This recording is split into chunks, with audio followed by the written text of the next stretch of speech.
welcome to the first episode of Rawcaster, your bi-weekly dose of thought-provoking and relatable content in its rawest form.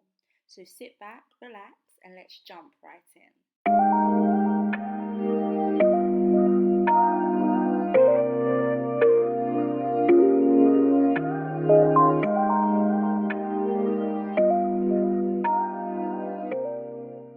In today's episode, we will be exploring mental health in our community. I believe that this topic is a fundamental starting point and will give us clarity and comprehension into the subsequent topics we will be dissecting on this channel. I'm going to begin by making a pretty bold statement. Let me know your thoughts in the comment section below and if you agree or disagree and why. In my personal opinion, I confidently believe that over 50% of our brothers and sisters are currently suffering with an undiagnosed mental disorder, and that many have mastered the art of concealment and suppression when partaking in social situations, be it your granny, your papa, your brother, or even yourself.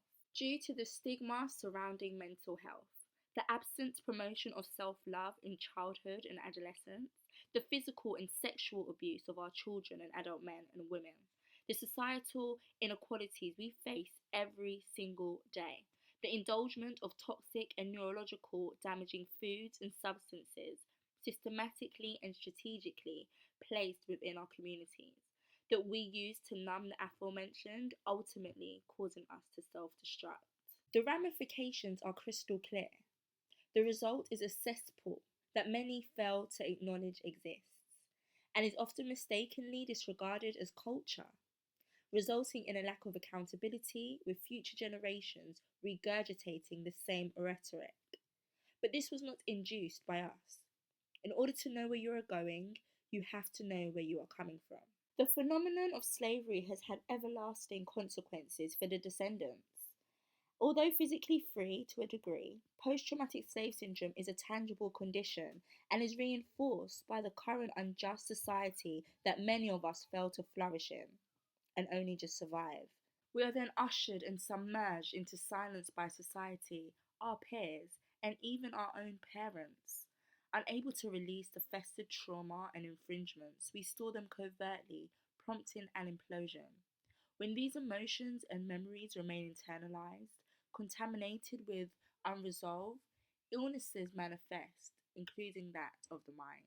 Numerous studies have shown a clear correlation between mental illness and race, provoked by socio-economic and environmental factors, including not being in our natural habitat, as well as everything else that we have to endure on a daily basis, having major health implications. Within our community, I have seen firsthand the effect of unresolved trauma, spilling into relationships and eventually enabling violence, poverty, and broken homes. With drugs, alcohol, sex, and poisonous foods at our disposal, self-destructive yet pain-numbing behaviour becomes a continuous normality to self-medicate. And with black men committing suicide at a rate 3 times more than white men, and racial misdiagnosis a real concern for the individuals who have identified that they are suffering and their needs are still ineffectively met, where is there to turn? We are natural beings currently living an unnatural experience with severe consequences. As a race, everything regarding our existence has been stripped, manufactured, and force-fed to us. I believe that conversation is the best starting point and can be medicinal for anyone internalizing trauma.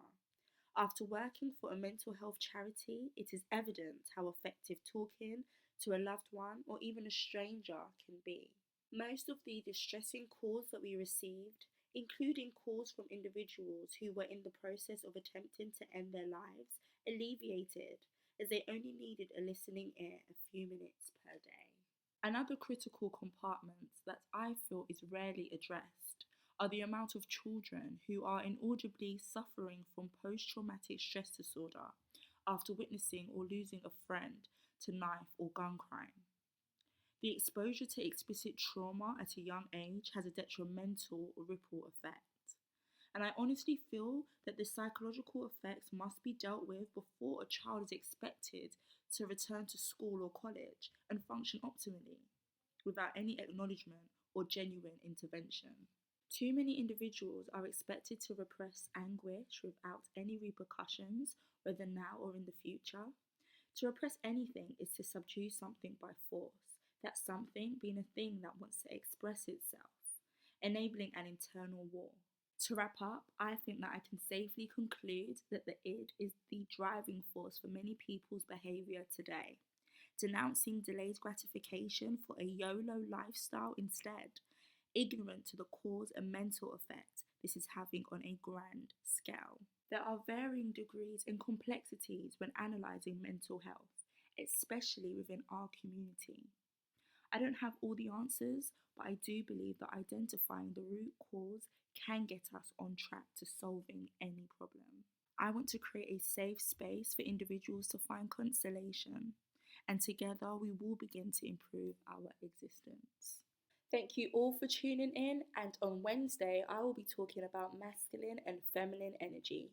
In the meantime, follow us on Instagram at Rawcaster and get involved in the conversation. Peace.